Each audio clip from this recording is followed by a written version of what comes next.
And now, broadcasting on Star Worldwide Networks, it's time for the Cannabis Reporter Radio Show with Snowden Bishop.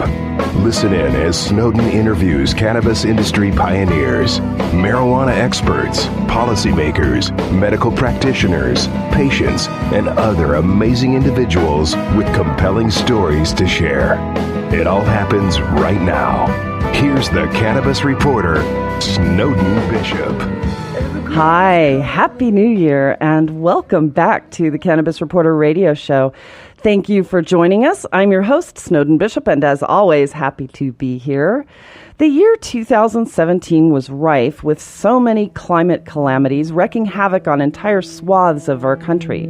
From entire counties ravaged by wildfires in California, to entire cities engulfed by floods in Texas, and entire islands leveled by hurricanes in the Caribbean. Millions of people have been displaced from their homes. And for those of us who haven't been at ground zero for these calamities, it's hard to imagine how the hardest hit communities can ever recover, or worse, survive the next inevitable disaster. It's hard to fathom, but this is just the beginning. By all scientific accounts, climate change has created a new normal. Storms of the century are happening more and more frequently and with greater strength and ferocity than ever before. What is mind-bending is that despite the evidence of climate threats at hand, we appear to have a problem of denial in Washington. The forces at work preventing the policy change needed to reverse the human causes of climate change seem to be more powerful than the evidence that should be guiding dramatic action. Unfortunately, the apathy in Congress is unlikely to change until a climate event submerges the entire city of Washington, D.C. underwater. While lawmakers continue to deny the reality of climate change, they still have to answer pressing questions. How many more disasters will it take to convince congressional leaders that decisive action is urgently needed? Or how are we, the American taxpayers, going to cover the cost of recovery as more and more of these events keep happening? And what are they going to do to keep their constituents prepared for the next disasters? The bigger question is, what can people living in danger zones do to protect themselves if the government won't act? Fortunately, there are some solutions that could solve a number of perplexing problems we face, and in the last year, the solutions have become more and more viable. That's something that our guests are here to discuss, so let's get started. First, I am happy to introduce you to Greg Flavall. He was born and raised in New Zealand before his family immigrated to Vancouver, Canada, where he pursued a career in building, learning all facets of construction. He eventually moved to California, where he built and remodeled homes as a co-owner of a general contracting company. He began walking the hemp path after reading a friend's doctoral thesis called Hemp, the Miracle Plant of the Future. His current company, Hemp Technologies, was formed when he joined forces with a longtime friend, David Madeira, to design and build the first hemp homes ever permitted in America. Their success landed them contracts to design and build the first hemp house sponsored by the Canadian government and help establish alternative building methods in multiple countries using hemp and lime and other sustainable materials. Since then, Greg has been called upon to educate others about the virtues of hemp and train builders to work with hempcrete and other sustainable building methods that he's developed over time. Greg, I am so glad that you were able to join us today. Thank you. Well, thank you, Snowden. Thank you for having me on the show. Oh, you're certainly welcome. And next, we have a returning guest. Diana Oliver is an accomplished filmmaker with an expansive repertoire of film and television projects to her credit. Considered a maverick within the hemp movement, she has parlayed her gift of storytelling to advocate for cannabis with a vision toward restoring balance to Mother Earth. As owner of Thunderbird Productions, she was among the first to bring more hemp awareness into public eye with her groundbreaking documentary called Hempsters Plant the Seed.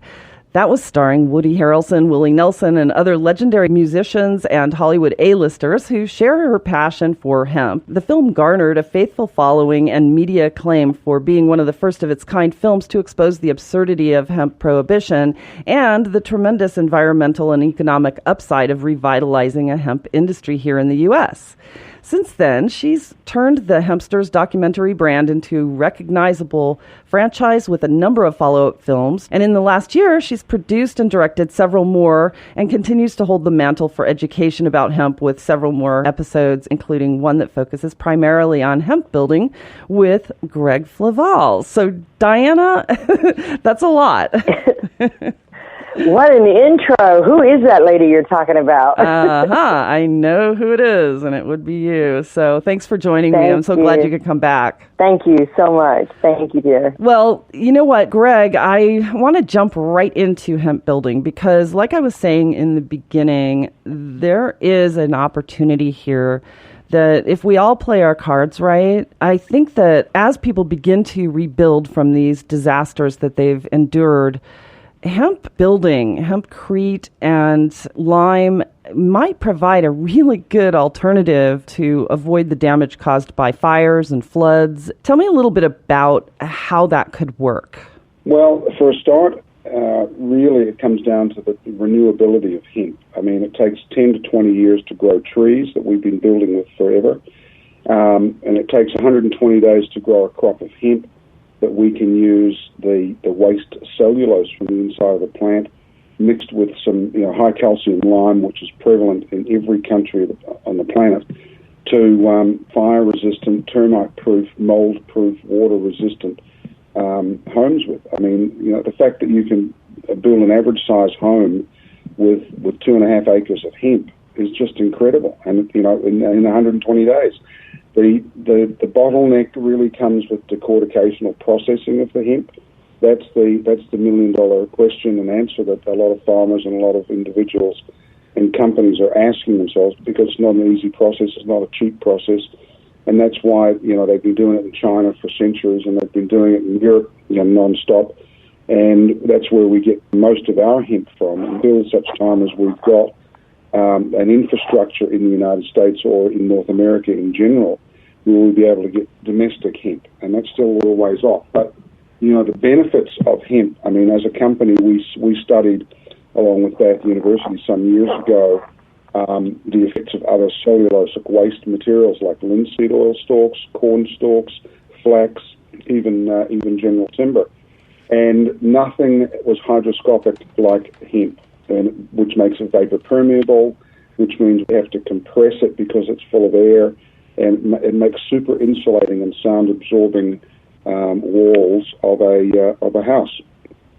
So we do, and it maintains the same static temperature control. It takes out the undulations that we get with our normal construction. And in layman's terms, that means, when you come home from work at 5 or 6 o'clock, your house is normally hot in the summertime from the 3 o'clock sun beaming through the windows. And you've got to crank up the air conditioning. With a hemp house, you don't have to do that. Our average energy bills are $30 to $40 a month to run an average-size home, heating and cooling right throughout the year. So it makes a huge difference lifestyle-wise. Children today, I mean, I'm giving you a few bullet points here in synopsis form, Snowden. I hope you don't mind. But, oh, no, it's fine. I've got to get a lot in within 45 minutes. I could talk for a whole day on this stuff. Yeah. But, I mean, our children, are spending a lot more time indoors these days. And with hemp and lime mixed together to make an alkaline indoor air quality of 8.3, we're seeing anecdotally a reduction of up to 70% in medical costs, doctor's visits, and days off work, because we're breathing in an alkaline indoor air quality. So that's another hidden benefit of building with hemp and lime. If I can be so bold as to carry on without you asking me the question, I mean, the hemp is the vegetation or the cellulose. That's the material that we're using for super insulating walls of a house. The lime is there to protect the vegetation. So the lime gives us the fire resistance and the termite proofing, as well as the mold inhibiting against the hemp. So the two work very harmoniously and synergistically together to make an awesome, very competitively priced building material that when we turn the key to move into our new hemp house, it's cost us the same to build as if we built regular construction. And it's going to last 300 or 400 years. And it's the durability, in addition to lasting for that long. I mean, it could withstand hurricanes just as well or even better than a block house could. Is that right? Absolutely. I mean, we do. I mean, I've had the fortunate pleasure to have witnessed this firsthand. In the first house that was ever built in the United States, we permitted back in North Carolina, and it was up on the side of a mountain in a 300-mile-an-hour wind zone. And on one particular day, I was up there, walking around inside doing some work, carrying a ladder, and the roof had been sheeted. We had a gust of wind come up, and it tore the top of half of the roof off. And now this roof was pulled out of the hurricane straps, and the hempcrete was left intact. I mean, it was like watching a plywood roof do a Mexican wave dance. And the hempcrete wasn't touched at all. I had another fortunate experience. I mean, when I look at the time, I'm not thinking it's very fortunate because I'm thinking, what's going to happen to this hemp? But it turned out really well in the end. Down in New Zealand, I built the first of a few tiny hemp houses. And this house was 8 feet wide, 12 feet long, about the width of what you can carry on the back of a truck. I'd moved it from one of my houses down to another building site, and the high ab had the arm extended out the back of the truck, and with this little hemp hut on it that weighed 3 tons, and 3 metric tons, which is like 6,500 pounds.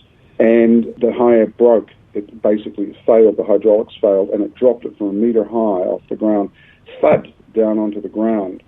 And to my surprise and amazement, everybody else standing around, not one crack in this building. Wow. The doors and the windows closed and opened perfectly, and not one crack in this building. I was just amazed. About 2 months later, we picked this thing up, and I sold it to somebody out on a farm about half an hour out of town. And we put it on the back of the same truck, strapped it down, and off we went, over the gravelly road, mountainous, twisting and turning roads, put it down onto the site, onto some interlocking block pavers, and again, not one crack. I was amazed, Snowden. I mean, this thing that had gone through effectively the same as an earthquake. Right, that was on my mind a second ago, because I was thinking, what a wonderful flexibility to have for earthquake ratings as well. Absolutely, yeah. And, we did, many years ago back in North Carolina, we did some testing with the Army Corps of Engineers. We got a bunch of snipers out there blasting away at a 2 foot by 2 foot by 2 foot block of hemp.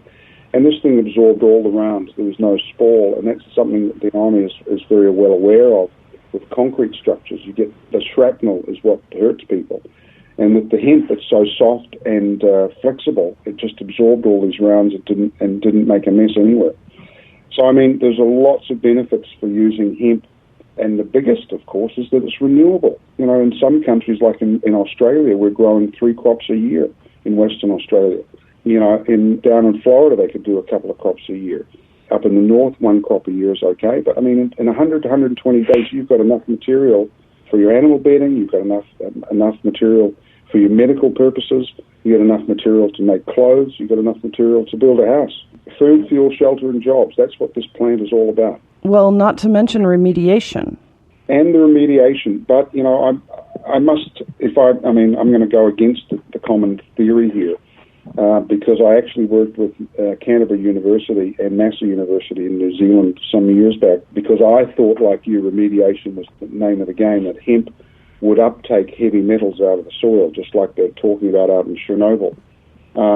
But what we found was that the hemp didn't take up the heavy metals. What it did was aerate the soil and put nitrogen back into the soil. So it increased the nitrogen content of the soil, but it didn't actually remediate the heavy metals that was toxicity in the soil. That's what we actually found in the thesis by actual licensing and testing with toxic soils. Right. You know what? That's a very interesting point. And something that I had mislearned, I should say, because I was reading that some people were having success pulling heavy metals and toxins out of the soil. But if you've actually done the testing and that's not the case, then, obviously it's more important to get the truth out. So that's a really good thing to know. And was that study published anywhere? We own that study jointly with Massey University in New Zealand. We were able to get a small grant from the government to do this study because in the Taranaki region, which is central North Island of New Zealand, they export all the drilling waste. So all the fracking drilling that's happening in New Zealand, all that drilling waste is going to landfill around the coastal sand dune areas of New Zealand in the Taranaki Basin. And it's very, very toxic soil because all the bentonites leach out and come to the surface. And we get what's called grass staggers, which is the cows are eating the grass in this repurposed land, and then they're falling over because there's not enough magnesium in the grass. And as a result, we got a grant to do a study of this toxic soil. So we took soil samplings from many different areas of these soil sites, and down to the university, we had to get a license from the Ministry of Health to get the seeds to grow the plants, and then test on a daily basis any difference in the toxicity of the soils. And all the different toxicity levels remained the same. The only thing that changed was the increase of nitrogen into the soil and the aeration, i.e. the microbiology started to increase in the soil, but the toxicity did not reduce, i.e. the heavy metal percentages remained the same. And I wonder about some of the, not heavy metal, but cesium from the nuclear waste. Does it absorb that? Yeah, basically, to be perfectly frank, any green plant that goes through photosynthesis will do this. Lucerne or alfalfa is a very good companion crop for hemp because the hemp roots will go down a foot and a half, whereas lucerne goes down 3 to 4 feet. So it makes it a good companion crop. But any green leafy plant will perform photosynthesis and therefore will remediate in that regard. But it's the nitrogen that's going into the soil that's displacing the toxicity. So it's great. It's a great story, Snowden, to talk about hemp being a savior in that regard. But millions of years ago we had higher CO2 levels than we do now, and we have giant trees living on the land. It's the carbon dioxide that's making things grow. And we need the greens, the trees, the leaves to perform that photosynthesis and turn that CO2 into oxygen for us humans. So that's where we live harmoniously with plants. And of course, we're going through this mass deforestation and heating up the earth. You go over to Cancun, for example, and that area has increased in temperature some 30 degrees over the last 10, 15 years because they're clear cutting. And then they're building concrete structures there that are simply heat sinks and absorbing all the sun.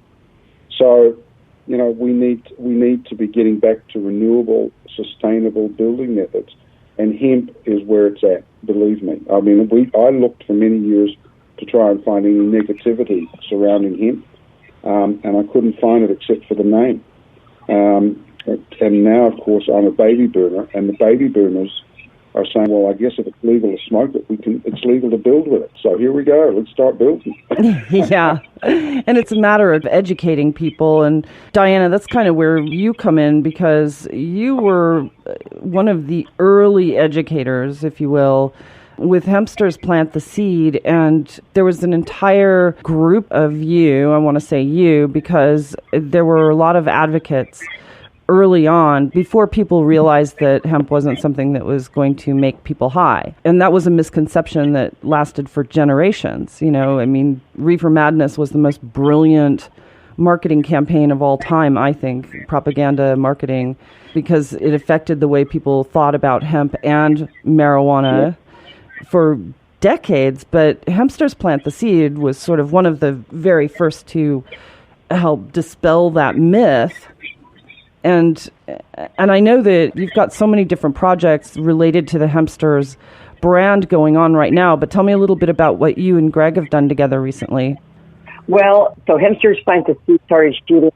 Woody Harrelson brought everyone into Kentucky, and all these different film crews from Hollywood, New York, Europe were all there. Everyone was vying for the story. And we spent 7 days with him.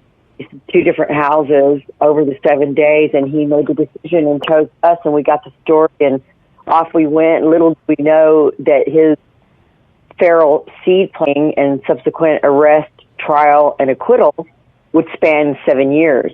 And during that time, as Gelbreth came on board, introduced us to Willie.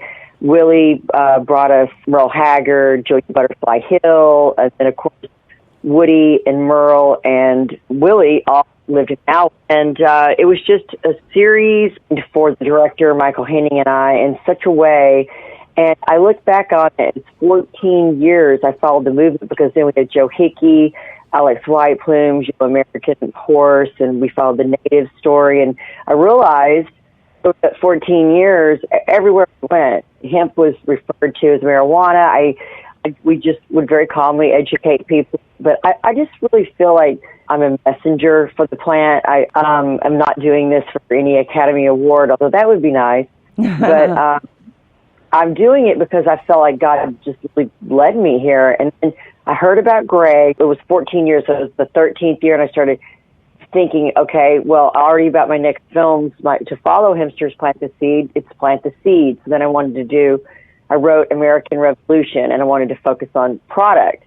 And I was like, what's the next incredible thing that hemp can do and make, and what is the next product? And I said, there's this guy from New Zealand. He's building houses made of hemp. And I started researching him. And immediately I was like obsessed with Greg Flavall. I was like, I've got to meet him. I've got to interview him. At one point I was thinking to include him in Hemster's Plant the Seed, but the segue was that he needed his own show. And I just immediately thought, Hemp House Build, and I'm going to take him to television. I saw a snippet of footage. He's got incredible charisma. And like I told you, the most incredible, infectious laugh of like all time. And everywhere we go, everyone's just following along behind Greg as he's building his hemp houses. And I see the footage. I'm like, I've got to meet him. And I contacted him, and he so wonderfully invited me to Asheville, North Carolina. And I went up for 3 days, and I contacted Irvin Dargon, which Greg said that was our camera guy who shot all the build from the ground up of these amazing houses. Like the house on Town Mountain is just stunning. Like you're just in the forest, and then it crests up on this curve at the top, and this beautiful 2-story hemp house with a balcony that just overlooks the sea of the tops of the trees. And the lovely homeowners, they use the recycled clay, the dirt floors. I mean, and when you walk in that house, Snowden, it's very life-altering.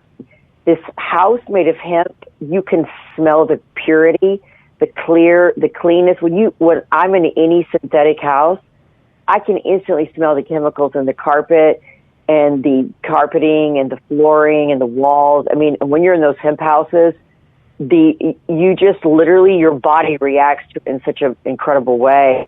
The other thing, too, is that so many building materials, not only do they have the VOCs, and you can tell when you're in a house that doesn't, but also they don't breathe that well, so that if they have to be locked up with double insulation for an entire summer, for example, like in Arizona, where I happen to be, and it's 120 degrees outside, and if the walls aren't breathing, then it just gets incredibly stuffy inside with recirculated air.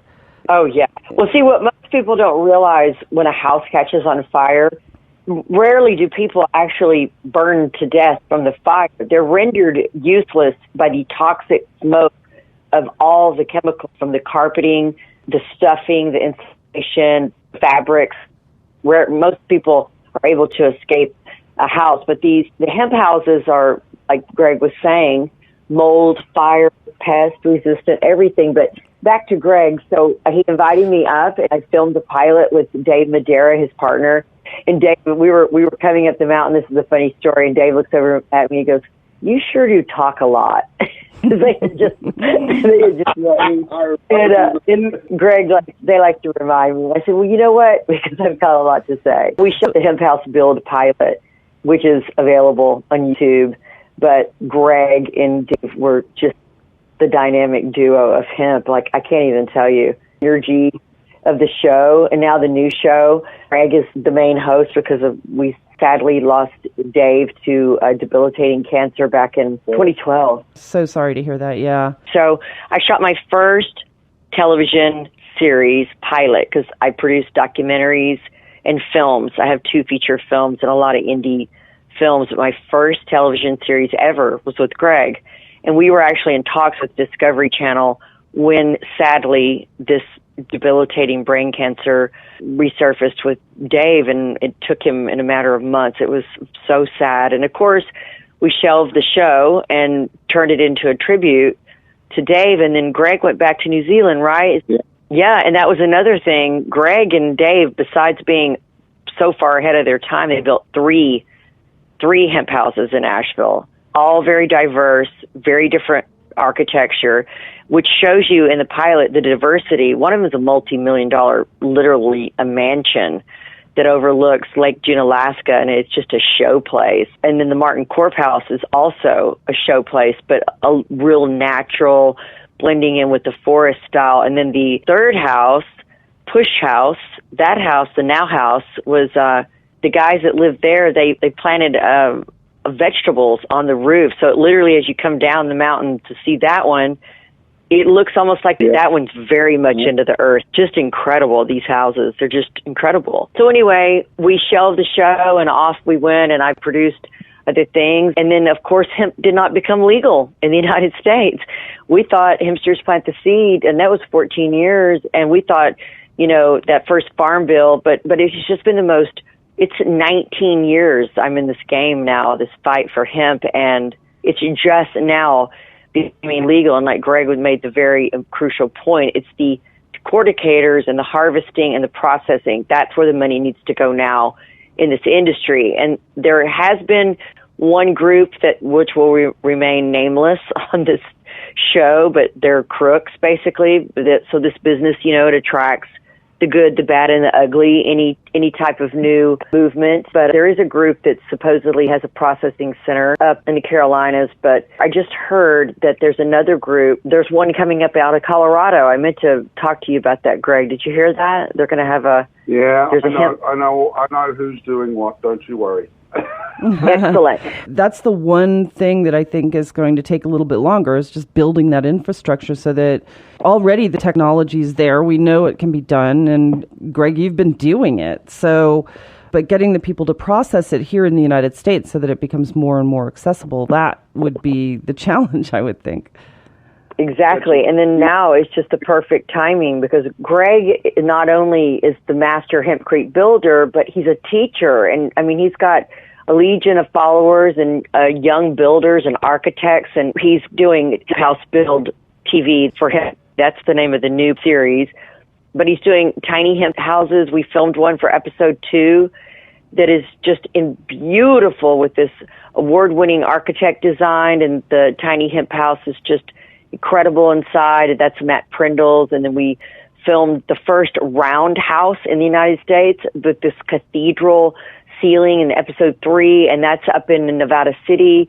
Then we launched the new pilot. Greg's like, okay, Donna, I've been really busy since you delivered that movie. And he goes, now we're ready to go. I've got 30 builds, various stages, either finished on plans on the table or pie in the sky, but there's 30 actual ones, because over the years he's been globally building these hemp houses. Yeah. And I'm like, he goes, all right, we're ready to go. And off we went, and boom, I was on 9 planes in 11 cities. I've never shot 4 episodes so fast in my life. Yeah, so I know that's a lot. So Greg, what are some of the things to get the word out about this in terms of your educational outreach to other builders? Well, when we do a build, like most of the time when we do a build, we offer the opportunity to run a workshop on site. So, for example, at the end of this month, we're going up to Vancouver, back where there's a master builder building a new house after their main house burned down last year. So we're sending over the Canadian hemp, but we're sending up the lime from the U.S., and we're going up there to run a workshop for a couple of days. And people pay to come along and learn how to do hemp, from framing to electrical to plumbing to installing and mixing and installing the hemp. And then basically we're then comfortable to sell them materials to build their own place. Right. So that's how we're training other people. We limit it to 6 people per workshop, and depending on the demand or the interest, we might run 2 back-to-back workshops on that same work site. But that's a way where we can train and show people how to get their hands into these materials and give them the confidence to be able to go off and do it for themselves. A few little tricks of the trade, always learning, and even every job we learn something new ourselves. And after 20-odd houses, I'm still picking up little nuances and tricks of doing things. But it's a great way to educate and help other people learn the benefits of this wonderful material. I mean, there's no other material on the planet that gives you both thermal mass and thermal conductivity built into one material.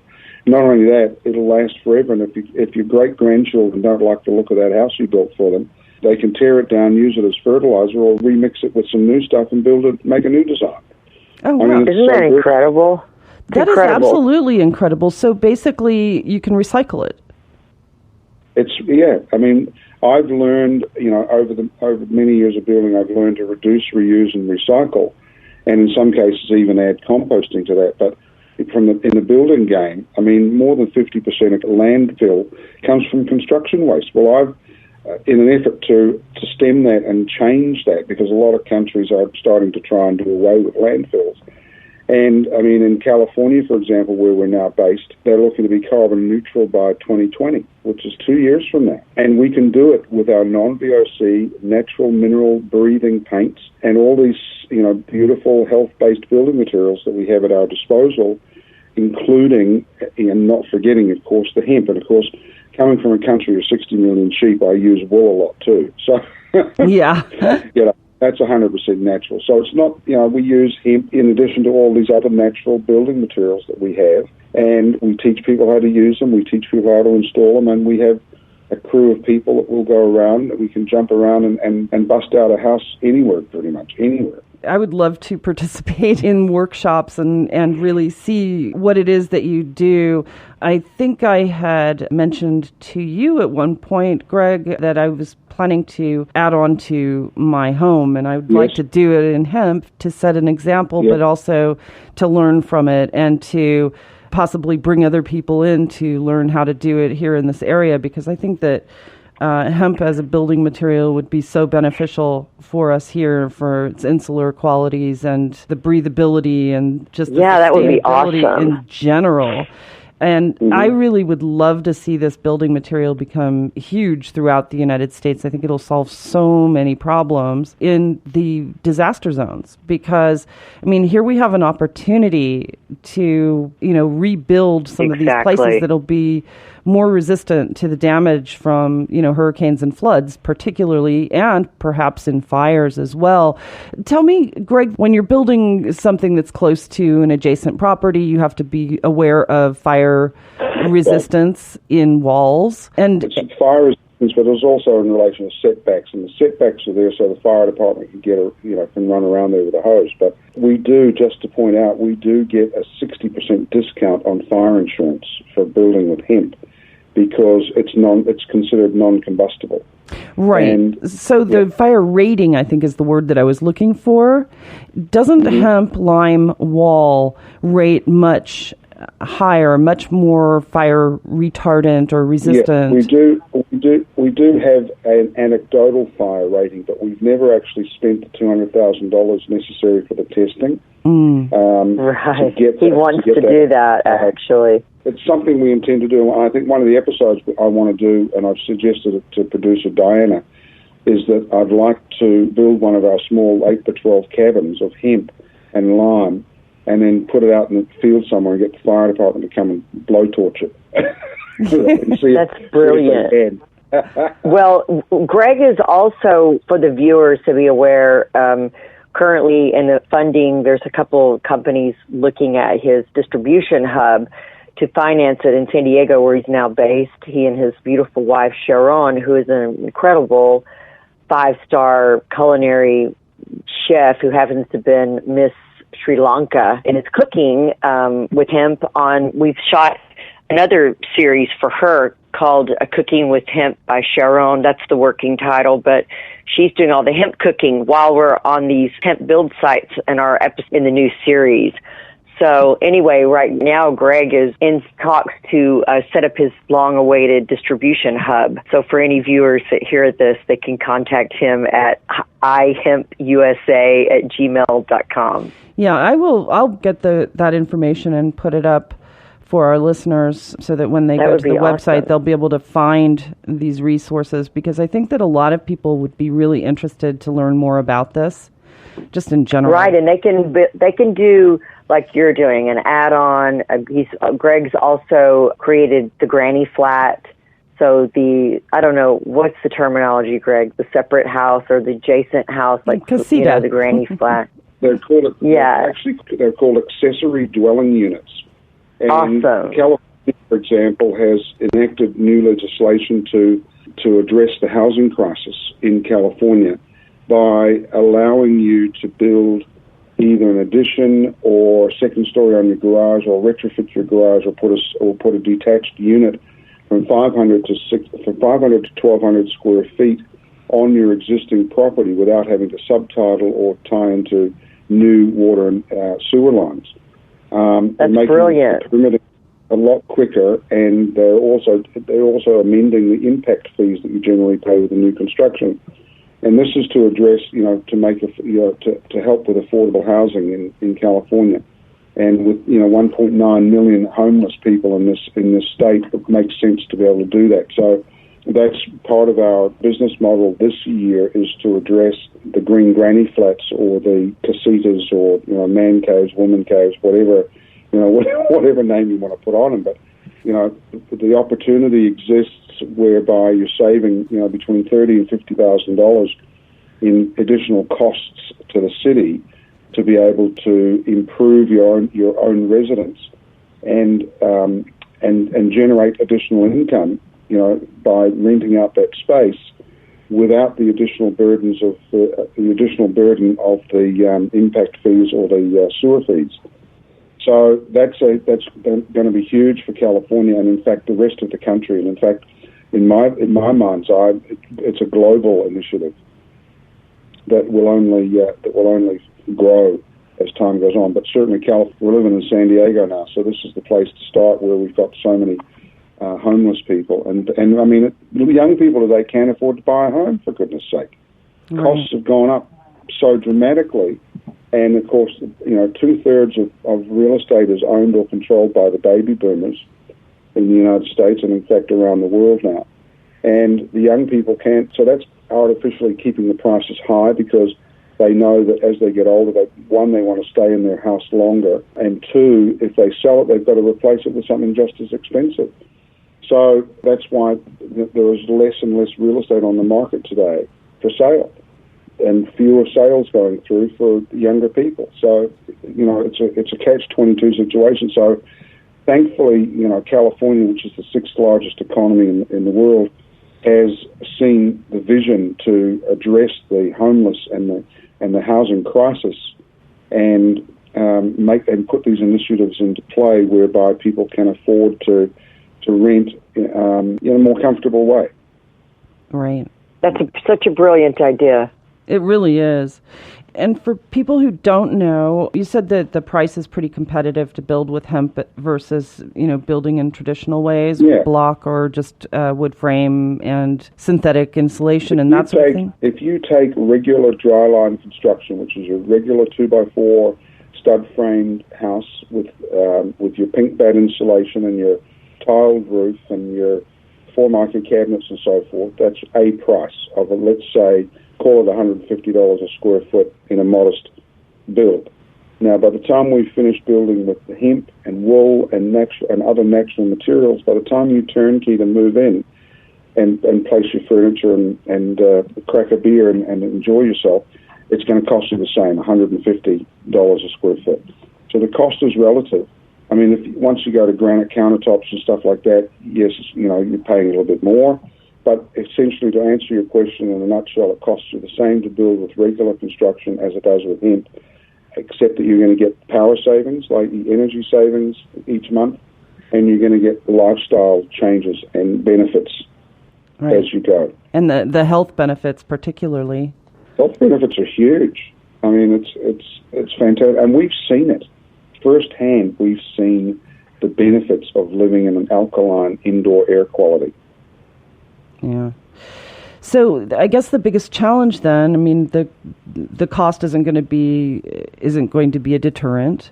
The health benefits are going to be a plus. But one other barrier would be just the accessibility of people knowledgeable enough to guide the building process.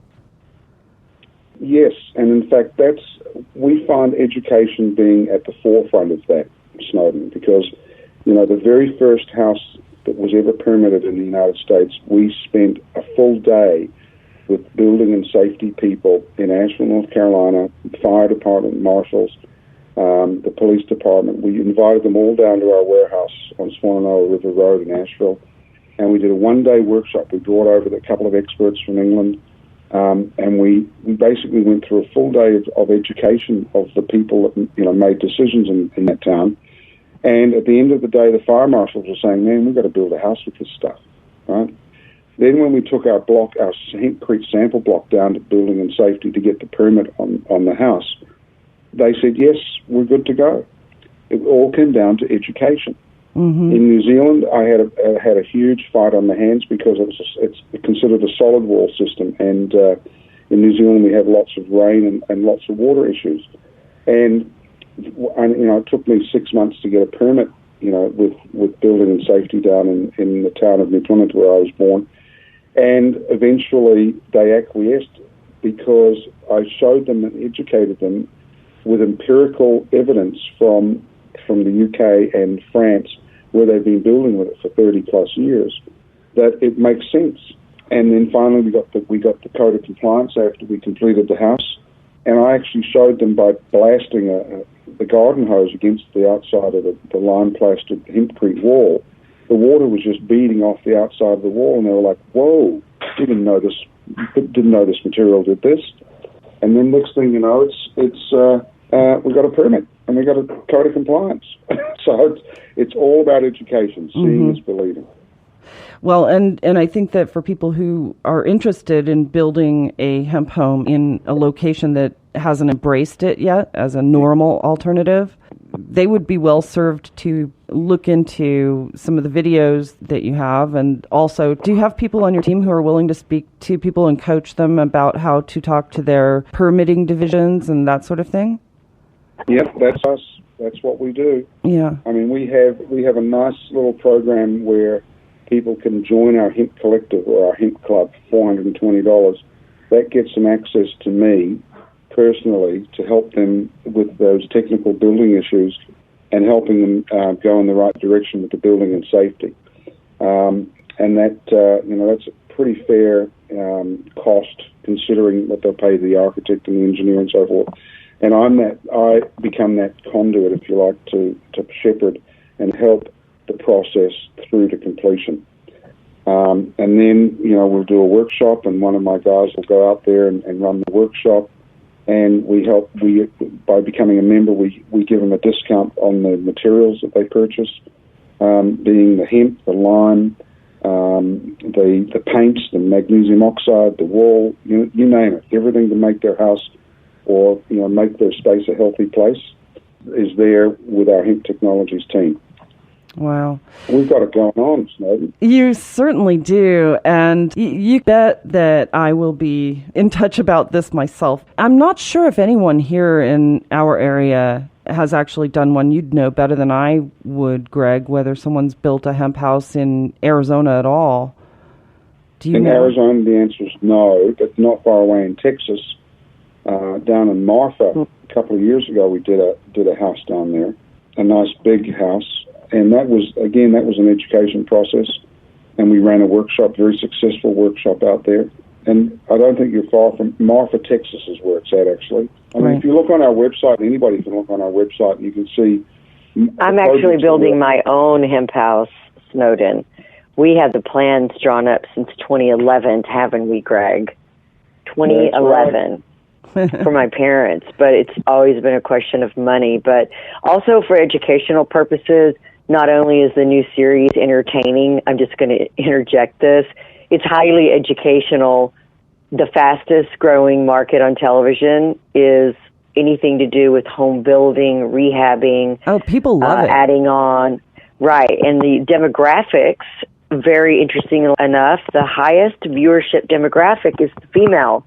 Home is where the heart is, and these things, when I walk in these houses and I'm filming Greg, it's just a real blessing for me to even be his partner on this and his producer, because I'm so enamored with the process and I'm so thrilled. And I watch these people up in Excelsior Springs, this episode we just filmed, and they have a young son that's tragically suffering from seizures, and he's now on CBD, but they're just the most incredible people. He's a pastor and his wife, and during the process of building, and I got to stay 3 days, but then a lot of Greg's team and some of his workshop guys, they stayed and finished the house, and then Greg went back up there to actually finish, and I saw the final photo of the team that I filmed after I was gone, and their beaming faces, like everyone's so incredibly proud that they've just built a house made of hemp, or restructured a wall with hemp, and it's just the process, and it's just so therapeutic, and I don't know, it's kind of a primitive thing, but yeah, it's pretty incredible. I'm very blessed. And I'm very thankful for you to give us our debut radio interview, because I have big plans for Greg.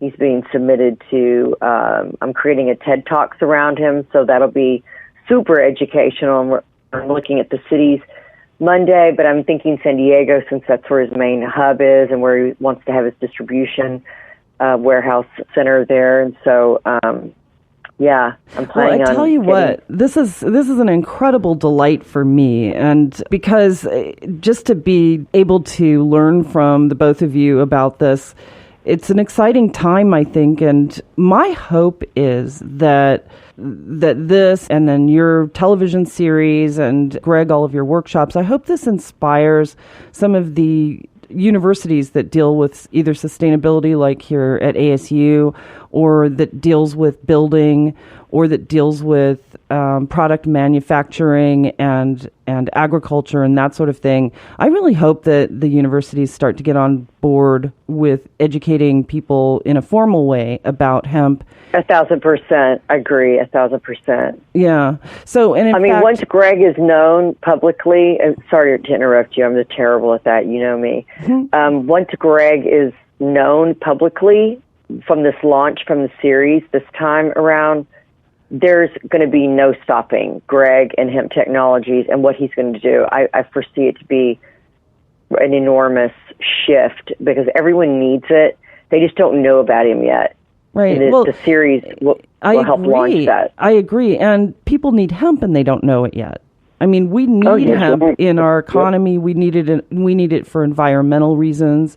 You know, we need to start slowing the carbon emissions, and hemp is the planet is crying out for hemp. Absolutely, it totally is. Absolutely. So I see it as a big benefit all around for people. But you know, this is especially exciting to be introducing the technology to people who are looking to build in a way where their houses won't completely disintegrate in a hurricane, or be completely rendered useless and have to be torn down entirely after a big flood like in Houston.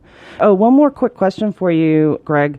LEED, the building certification, have they considered hemp as one of the criteria that helps a home become a LEED certified home? We did, yeah, absolutely. Back in 2010, when we were doing the Now House, I actually co-wrote the paper for LEED certification. We were going for platinum LEED certification on that Now House, and it was a very, very expensive exercise. I wouldn't do it again on a residential project, but certainly commercial, it's worth evaluating. And, you know, we got innovation credits for using hemp, which are still there, but we didn't get the transportation credits because the material we had to import across the Atlantic. And with LEED, you can't have material more than 500 miles, you know, away from where you're using it. So, I never knew that. Yeah. Wow. Okay. Well, you know what? That's an interesting thing to keep in mind, and I think that might change in the near future too, as more and more states begin allowing hemp production, and of course, and if we get more people learning how to process hemp, then we'll really be in business with that. Yeah. That really is the chicken and egg situation, though, Snowden, because to do decorticational processing of hemp effectively and commercially viably, you need to be looking at least 4 tons per hour. And everybody's running around, you know, buying these small portable machines that they think they're going to do their backyard processing. And to be perfectly blunt and frank and candid about it, they're wasting their time, because they'll never be able to process enough hemp to make it commercially viable. And this was another one of the exercises that we went through with Massey University in New Zealand, because we've got thousands and thousands of fallow land in New Zealand and riparian areas that could be put over to hemp. Then it came down to the infrastructure for processing the hemp. And, to do it properly, you're looking at $5 million as an infrastructural cost. And if you're going to do it with any less than that, quite honestly, you're going to be swimming upstream. Exactly. And that's what people need to realize. And that's, I think, why big business has not jumped on board yet. You've also got the Farming 7606 bill that will not come out of hiatus or incubation for another year yet. So, because that was signed in by Obama in 2014 for 5 years. So that's 2019 that gets evaluated, and then obviously it's a foregone conclusion that that everybody's going to be hell bent for leather on growing and processing hemp. But until that happens, no one, including big business, will be prepared to put money on the table to that extent and put in the proper infrastructure to process hemp. And even then, we need to regionalize it, because that $5 million plant will service about 5,000 to 7,000 acres of hemp. Now that might seem like a lot of houses, but it's a very, very small amount of feedstock for hemp board, for paper processing, for technical fibers for automobiles, anything like that. We're going to require millions of acres eventually. Now, and just as an interesting calculation, if we put over just 1% of all agricultural land in America to growing industrial hemp, or agricultural hemp as I prefer to call it now, understanding what Rick's on about, we could build every new home in America every year with just 1% of the land that's being used to grow vegetables or any other type of agriculture. If we put it over to hemp, we could grow enough material to build and insulate every brand new home in America. Right. Wow. That is pretty phenomenal. That's great. You know what? I have a question, Greg. In Europe, didn't I read somewhere that some of the castles are built with hemp in Scotland and Ireland and England? Lime, certainly. There are some really old, Roman viaducts, for example, throughout Eastern Europe that have hemp in them, hemp and lime. The Great Pyramids have got hemp and lime in them. The Great Wall of China's got hemp and lime in it. Hemp's been around thousands and thousands of years, and there's no stopping it. We just have to get on page with it. I mean, as human beings, we've been destroying this planet, and we need to start leaving something behind for our children's children. Exactly. And if you watch the videos of these tragedies, like these prefab houses and these crackerjack houses they're building, they just disintegrate in a matter of seconds. It's almost planned obsolescence, along with so many other things that have contributed to the polluted environment. But, well, this is all just so exciting to me. And, Greg, aside from the series, what's next for you? Lots more building. I mean, we're anticipating something in the vicinity of 50 to 55,000 square feet of built space this year around the country. When we go up to Vancouver the end of this month for that job up there, we're actually going across to Vancouver Island to look at a holistic healing center, and they want to do a 3-story clinic over there with our hemp. We're looking at certifications this year. We're looking at building some spray equipment that's being built in Europe right now. We're getting, we've got some very interested partners that are coming on board with us. So we anticipate even, potentially building the company over the next 12 months to potentially even go public. Because everybody else is concentrating on the top third of the plant for medical reasons, for CBD and so forth. And we're using the bottom 2/3 of the plant for building and bedding. Yeah. We've got a trial coming up potentially with the San Diego Zoo this year. The Del Mar Race Course, we're introducing our hemp, the same hemp we use for building, we're using for animal bedding. We've done this successfully with cat breeders in New Zealand and Australia. We're launching our e-commerce portal for our health-based building, where Our tagline is "Make your space a healthy place," and our Forever Breed wall system, which has hemp and wool in it. We've got a couple of commercial projects that we're in talks with. I mean, this is a very, very exciting year, Snowden. It's unbelievable, and so it's so ironic, I should say, that it's coming on the heels of marijuana. Because it's us baby boomer age group that is saying finally, well, I guess if it's legal to smoke it, it must be legal to build with it. Well, I actually said that for many, many years during the 14 years of Hempsters Plant the Seed, and then documenting 19 years in media. I said 10 years ago, when marijuana becomes legal, it's going to open all the doors for hemp, because people are going to do exactly what you said. They're going to say, okay, well, now that's legal. It must be. There's just been this even worse stigma against hemp than there ever was about marijuana, because even a lot of the people that were against it being legal were all secretly getting high. Okay, really? We know what you were doing in the closet. Or when you came around the corner and everybody smelled all green and everybody's laughing at Thanksgiving dinner. Right. We know what you were doing.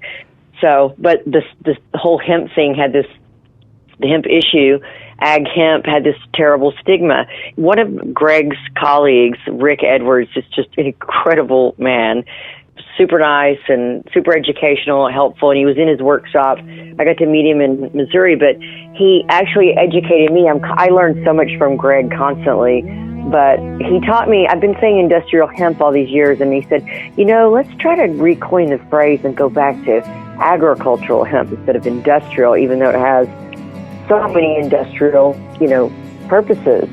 But it was just an interesting anecdote because it's such a necessary, amazing plant all the way around. So I'm very happy to be here. Thank you. Oh, well, I'm so happy to have had this time to talk to you.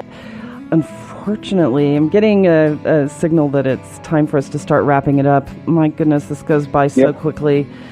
And like you said earlier, Greg, we could talk about this for hours, and I'd love to do this again sometime very, very soon.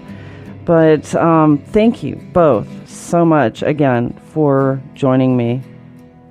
Thank you. Hey, you're very welcome. Thank you for giving us the time to talk about it. It's great. Oh, my pleasure, certainly. So, once again, another show coming to a close. I'd personally like to say thank you to my guests, Greg Flavall and Diana Oliver, for sharing their insights and knowledge with us today. And if you'd like to learn more about hemp building or the films or other work that they're doing, please visit us online at thecannabisreporter.com and click podcasts to find today's episode. I will be sure to post their bios and information and links to the websites and online media so that you can become aware of hemp building, and it's an exciting future for the home industry, I think. So we have a lot of other people to thank as well. First, I'd like to express our gratitude for our radio sponsors, HealthTerra and Compassionate Certification Centers. We certainly couldn't be doing this without you. I'd also like to thank Dr. Brian Donner for our Medical Marijuana Minute Update, Eric Goodall, the composer of our theme song Evergreen, and also our program directors at Society Bites and XRQK Radio Networks for sharing our show. And of course, it goes without saying how much we appreciate our producer Ed and engineer John and the team here at Star Worldwide Networks for making us shine every week. And last but not least, thanks to all of you for listening. I'm Snowden Bishop, inviting you to join me again next week, same time, same place, for a compelling interview with the former president of Mexico, Vicente Fox, right here on the Cannabis Reporter Radio Show. Until we meet again, be safe, stay informed, share what you've learned, and make it a great day. Evergreen's calling.